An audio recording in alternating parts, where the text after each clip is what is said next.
മലപ്പുറത്തിന്റെ ഉള്ളടക്കം അത് തന്നെയാണ്, കുറച്ചൊരു വർഗീയമാണ്. അത് മതന്യൂനപക്ഷ വർഗീയതയുടെ ഒരു ശാക്തീകരണം വരുന്നതായിട്ടുള്ള മേഖലയാണ്. വരുന്ന പുതിയ പെൺകുട്ടികളെ കാണും നിങ്ങൾ.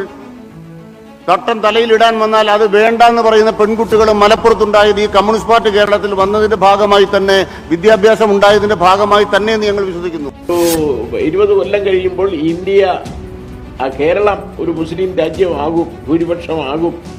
അതിന് ചെറുപ്പക്കാരായിട്ടുള്ള ആളുകളെല്ലാം തന്നെ സ്വാധീനിച്ചിട്ട് പണം കൊടുത്തിട്ട് അവരെ മുസ്ലിമാക്കുക, മുസ്ലിം യുവതികളെ കല്യാണം കഴിക്കുക, അങ്ങനെ മുസ്ലിം ജനിക്കുക. ആ തരത്തിൽ ഇങ്ങനെ മറ്റു സമുദായങ്ങളിൽ നിന്നെല്ലാം വ്യത്യസ്തമായിട്ട് മുസ്ലിം സമുദായത്തിന് ഭൂരിപക്ഷം ഉണ്ടാക്കുക എന്നുള്ള ഉദ്ദേശത്തോടു കൂടിയിട്ട് ഉള്ളൊരു നീക്കമാണ് ഇവർ നടത്തുന്നത്. കോഴിക്കോട്ട് ഈ പുതിയ കോലാഹലവും സാന്നിധ്യവും ഒക്കെ വരുന്നത് എന്താ? ആരെ പിൻബലത്തിലാണ്? ആരാണ് അവർക്ക് വെള്ളവും വളവും എല്ലാം നൽകുന്നത്?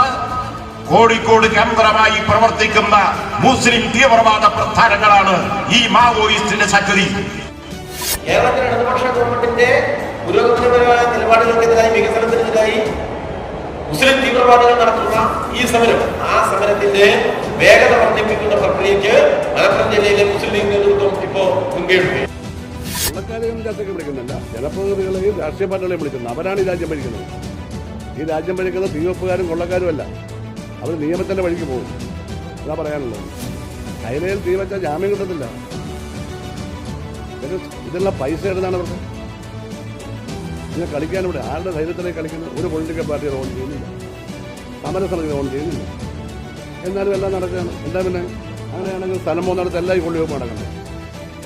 7ാം നൂറ്റാണ്ടിന്റെ പ്രാകൃത ബോധത്തിൽ നിന്നും ഗെയിലിനെതിരെ ജനങ്ങളെ ഇളക്കിവിടുന്നുവെന്നായിരുന്നു CPMന്റെ വിവാദ പ്രസ്താവന.